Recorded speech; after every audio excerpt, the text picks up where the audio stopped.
नमस्कार, दिन भर की बड़ी खबरों में आपका स्वागत है। मैं हूं आपके साथ अंशिता। आज इस बुलेटिन में बात होगी खड़गे की पीएम मोदी को चुनौती की, राहुल की पदयात्रा की, देखेंगे नीतीश के दिल्ली दौरे से मची हलचल को, अभिषेक मनु सिंघवी के आरोपों को, जानेंगे महाराष्ट्र बीजेपी में मची खलबली को और बुलेटिन के आखिर में देखेंगे बंगाल में डॉक्टरों की हड़ताल को। लेकिन दिन भर की तमाम बड़ी खबरों से पहले एक नजर आज की सुर्खियों पर। उदयनिधि स्टालिन बने तमिलनाडु के डिप्टी सीएम, राज्यपाल ने वी सेंथिल बालाजी सहित 4 मंत्रियों को दिलाई शपथ। सपा प्रमुख अखिलेश यादव ने फर्रुखाबाद में 25 गरीब परिवारों के घरों पर बुलडोजर चलाने का वीडियो किया शेयर, कहा बसे बसाए घरों को गिराकर सुख पाती है बीजेपी। शिवसेना यूवीटी सांसद संजय राउत का बीजेपी पर करारा हमला, ईडी को बताया बीजेपी की कलेक्शन एजेंट। कांग्रेस नेता दीपेंद्र हुड्डा का बड़ा बयान, कहा हरियाणा की 36 बिरादरी भाजपा को बाहर फेंक रही है। ये तो थी सुर्खियां, अब बात आज की सबसे बड़ी खबर की। जम्मू कश्मीर की 40 विधानसभा सीटों पर प्रचार का शोर समाप्त हो गया। 1 अक्टूबर को तीसरे चरण में यहां वोटिंग होगी। ऐसे में अंतिम दिन सभी दलों ने पूरी ताकत यहां झोंक दी। साथ ही हरियाणा में भी चुनाव प्रचार पूरे जोर शोर से चल रहा है। तो कहां किस दिग्गज ने लगाया जोर, देखिए रिपोर्ट। हरियाणा और जम्मू कश्मीर में चुनाव चल रहे हैं। दोनों ही राज्यों का सियासी पारा गरमाया हुआ है। जम्मू कश्मीर में 1 अक्टूबर को तीसरे चरण की वोटिंग है। ऐसे में 29 अक्टूबर को प्रचार का आखिरी दिन था और प्रचार के आखिरी दिन जनता को संबोधित करने कांग्रेस अध्यक्ष मल्लिकार्जुन खड़गे जम्मू कश्मीर के कठुआ जिले में एक रैली को संबोधित करने पहुंचे, जहां उन्होंने बीजेपी पर जमकर हमला बोला। लेकिन सभा में हड़कंप तब मच गया जब खड़गे मंच पर बेहोश हो गए। मंच पर खड़े लोगों ने उन्हें सहारा देकर बैठाया। इसके बाद उनके भाषण को रोक दिया गया। तबीयत ठीक होने के बाद खड़गे वापस मंच पर आए और कहा कि मैं 83 साल का हो गया हूँ, लेकिन इतनी जल्दी मरने वाला नहीं। जब तक मोदी को हटाएंगे नहीं, मैं जिंदा रहूंगा, आपकी बात सुनता रहूंगा, जम्मू कश्मीर को पूर्ण राज्य का दर्जा दिलाने के लिए बात रखता रहूंगा। खड़गे ने कठुआ से बीजेपी पर हमला बोला तो वहीं केंद्रीय गृह मंत्री अमित शाह हरियाणा पहुंचे, जहां से उन्होंने जम्मू कश्मीर की जनता को भी साधने की कोशिश की। अमित शाह ने हरियाणा के बादशाहपुर विधानसभा क्षेत्र में एक जन आशीर्वाद रैली को संबोधित किया। उन्होंने कांग्रेस और राहुल गांधी पर जमकर हमला बोला। शाह ने कहा कि कांग्रेस तुष्टीकरण की राजनीति में अंधी हो चुकी है, उसे पाकिस्तान जिंदाबाद के नारे अच्छे लग रहे हैं। उन्होंने कहा कि जब तक केंद्र में मोदी की सरकार है तब तक जम्मू कश्मीर में केवल तिरंगा ही लहराएगा। यानी चुनाव प्रचार के चलते दोनों राज्यों का सियासी पारा गरमाया हुआ रहा। खड़गे ने कठुआ से पीएम मोदी को चुनौती दी और राहुल गांधी हरियाणा में बीजेपी को चुनौती दे रहे हैं। इसके लिए उन्होंने एक बार फिर पदयात्रा का ऐलान किया है। तो अब कहां राहुल गांधी निकालेंगे पदयात्रा और क्या है इस यात्रा का मकसद, जिससे बीजेपी हो गई है परेशान, देखेंगे रिपोर्ट में। हरियाणा में विधानसभा चुनाव से पहले कांग्रेस सांसद राहुल गांधी की नई यात्रा शुरू हो रही है। 30 सितंबर को राहुल गांधी पदयात्रा करेंगे। ये यात्रा सुबह 10:30 बजे नारायणगढ़ से शुरू होगी और शाम 5 बजे कुरुक्षेत्र में खत्म होगी। नारायणगढ़ के हुडा ग्राउंड में सुबह 11 बजे राहुल गांधी जनसभा को संबोधित करेंगे, जिसके बाद यात्रा अपने अगले पड़ाव की तरफ बढ़ेगी। बिलासपुर रोड, सदौरा, यमुनानगर में यात्रा का स्वागत होगा। आगे बढ़ते हुए अंबाला के दोसा दाका में कांग्रेस सांसद पब्लिक को एड्रेस करेंगे, जिसके बाद अंबाला के राजीव चौक में स्वागत होगा। फिर कुरुक्षेत्र के शहीद उधम सिंह चौक, लाडवा, पीपली चौक पर भी स्वागत समारोह आयोजित किए जाएंगे। इस यात्रा के दौरान राहुल गांधी का काफिला कुल 6 विधानसभा क्षेत्रों से होकर गुजरेगा और 3 अक्टूबर को चुनाव प्रचार थम जाने तक ये यात्रा जारी रहेगी। इस यात्रा में राहुल गांधी के साथ कांग्रेस महासचिव प्रियंका गांधी भी मौजूद रहेंगी, जिसे लेकर बीजेपी घबराई हुई दिखाई दे रही है, क्योंकि जिस तरह से भारत जोड़ो यात्रा, भारत जोड़ो न्याय यात्रा के दौरान राहुल गांधी की जनता के बीच लोकप्रियता में इजाफा हुआ, लोग उन्हें जननायक के रूप में देखने लगे। इसका असर भी लोकसभा चुनाव के परिणामों पर साफ नजर आया और ऐसे में विधानसभा चुनाव के बीच हरियाणा में ये पदयात्रा चुनावों को बड़े पैमाने पर प्रभावित कर सकती है और इसी का डर बीजेपी को सता रहा है, क्योंकि इस बार हरियाणा में बीजेपी का जनाधार खिसक गया है। लोगों में सैनी सरकार के खिलाफ नाराजगी है तो कांग्रेस के लिए जन समर्थन बढ़ता दिखाई दे रहा है। कांग्रेस सांसद राहुल गांधी की जनसभा में उमड़ी भीड़ काफी हद तक ऐसे ही संकेत दे रही है। ऐसे में बीजेपी जरूर मुश्किल में दिखाई दे रही है। राहुल गांधी के साथ प्रियंका भी पदयात्रा में मौजूद रहेंगी। हरियाणा चुनाव के लिहाज से ये पदयात्रा काफी अहम है, इसलिए बीजेपी टेंशन में है। टेंशन में बीजेपी नीतीश के दिल्ली दौरे की वजह से भी आ गई है। एक दिन पहले नड्डा पटना से दिल्ली लौटे और अगले ही दिन नीतीश भी दिल्ली आ गए, जिससे बीजेपी की धड़कनें बढ़ गई हैं। नीतीश कुमार दिल्ली पहुंचे हुए हैं। जेडीयू की तरफ से कहा गया है कि बिहार के सीएम आंखों के इलाज के लिए दिल्ली गए हैं। उनका एम्स दिल्ली में इलाज चल रहा है, रूटीन जांच के लिए गए हैं। वैसे कुछ दिन पहले झारखंड से जेएमएम नेता भी दिल्ली आए थे, नजरों का चश्मा बनवाना था, लेकिन जब दिल्ली से वापसी झारखंड पहुंचे तो पार्टी बदल ली थी। ऐसे में सवाल उठ रहे हैं कि आंखों के इस खेल में कहीं बीजेपी के साथ खेला ना हो जाए। फिलहाल नीतीश के दिल्ली दौरे को लेकर कई संभावनाएं जताई जा रही हैं। कुछ दिनों पहले ही आरजेडी की तरफ से कहा गया था कि बिहार में 4 सीटों पर विधानसभा का उपचुनाव होना है, लेकिन नीतीश कुमार उपचुनाव कराने की जगह विधानसभा भंग करने का मन बना रहे हैं, जिससे बिहार में समय से पहले चुनाव कराए जा सके।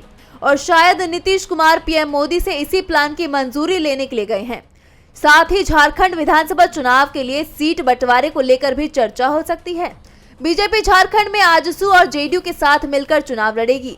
आजसू नेता सुदेश महतो पहले से ही दिल्ली में है और कहा जा रहा है कि बीजेपी हाईकमान नीतीश से भी इसे लेकर बात करना चाहता है। ऐसे में नीतीश कुमार की अमित शाह से भी मुलाकात तय है।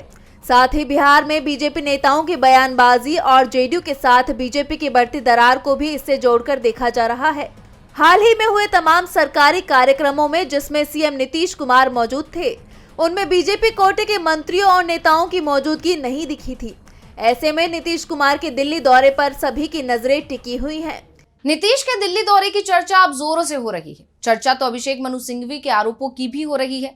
विधानसभा चुनावों के बीच एक बार फिर चुनावी चंदे का मुद्दा सुर्खियों में आ गया है। केंद्रीय वित्त मंत्री समेत बीजेपी के कई नेताओं के खिलाफ कार्रवाई की मांग उठ रही है। बेंगलुरु कोर्ट ने यहां तक कि वित्त मंत्री निर्मला सीतारमण के खिलाफ एफआईआर के भी आदेश दे दिए हैं। इसे लेकर कांग्रेस हमलावर है। पार्टी सांसद अभिषेक मनु सिंघवी ने इलेक्टोरल बॉन्ड को लेकर मोदी सरकार पर गंभीर सवाल उठाए हैं। देखिए रिपोर्ट। इलेक्टोरल बॉन्ड के मुद्दे पर एक बार फिर बीजेपी बुरी तरह घिर गई है। कांग्रेस सांसद अभिषेक मनु सिंघवी ने प्रेस कॉन्फ्रेंस में इलेक्टोरल बॉन्ड योजना को लेकर मोदी सरकार पर करारा हमला बोला है। उन्होंने कहा कि जब इलेक्टोरल बॉन्ड बनाया जा रहा था तो आरबीआई के गवर्नर ने कहा था कि इस योजना के दुरुपयोग का रिस्क होगा, लेकिन सरकार उनके इस मत को कूड़ेदान में फेंककर उन्हें हटा देती है। ये सब करने के बाद सरकार ने इस पर मनी बिल का टैग लगा दिया, क्योंकि सरकार जानती थी कि ये राज्यसभा में पास नहीं हो पाएगा। सिंघवी ने आरोप लगाते हुए कहा कि इलेक्टोरल बॉन्ड स्कीम बीजेपी के पुराने जुमलों का नया वर्जन है। खाऊंगा भी, चुराऊंगा भी, वसूली के लिए सताऊंगा भी। मीडिया ने पिछले 1 साल में इलेक्टोरल बॉन्ड से जुड़ी हुई कई सारी कहानियां, नाम और किस्से पब्लिश किए हैं, जिनमें कई सारे तथ्य भी हैं। सिंघवी ने कहा कि बीजेपी ने बताया है छापा डालकर चंदे की वसूली कैसे होती है। तो वित्त मंत्री के खिलाफ एफआईआर को लेकर उन्होंने कहा कि इलेक्टोरल बॉन्ड मामले में चौथा पहलू एफआईआर दर्ज होने का है। इस एफआईआर में भी वित्त मंत्री आरोपी नंबर 1 है और अन्य व्यक्ति भी संबंधित धाराओं के तहत मामले में आरोपी हैं। इसलिए हम आशा करते हैं कि न्यायिक प्रक्रिया द्वारा इस भ्रष्टाचार में लिप्त लोगों को समन किया जाएगा, उनके स्टेटमेंट रिकॉर्ड किए जाएंगे और उसी आधार पर उन्हें गिरफ्तार भी किया जाएगा। सिंघवी ने साफ कर दिया कि इस बार वो सख्त कार्रवाई करवा कर रहेंगे। इलेक्टोरल बॉन्ड का मुद्दा लोकसभा चुनाव में तो बीजेपी को नुकसान पहुंचा ही चुका है, अब विधानसभा चुनाव में भी पहुंचा सकता है, जिससे बीजेपी परेशान है। बीजेपी की परेशानी की वजह महाराष्ट्र बीजेपी में मची भगदड़ भी है। चुनाव का ऐलान कभी भी हो सकता है, लेकिन उससे पहले राज्य में बीजेपी को बड़ा झटका लग गया है। क्या है मामला, देखिए रिपोर्ट। महाराष्ट्र से एक बड़ी खबर सामने आई है, जहां राज्य में विधानसभा चुनाव से पहले बीजेपी को लगातार एक के बाद एक झटके लग रहे हैं। टिकट कटने से नाराज बीजेपी नेता बगावत कर रहे हैं, तो वहीं अब बीजेपी के प्रदेश उपाध्यक्ष राजेंद्र गावित ने भी पार्टी से इस्तीफा दे दिया है।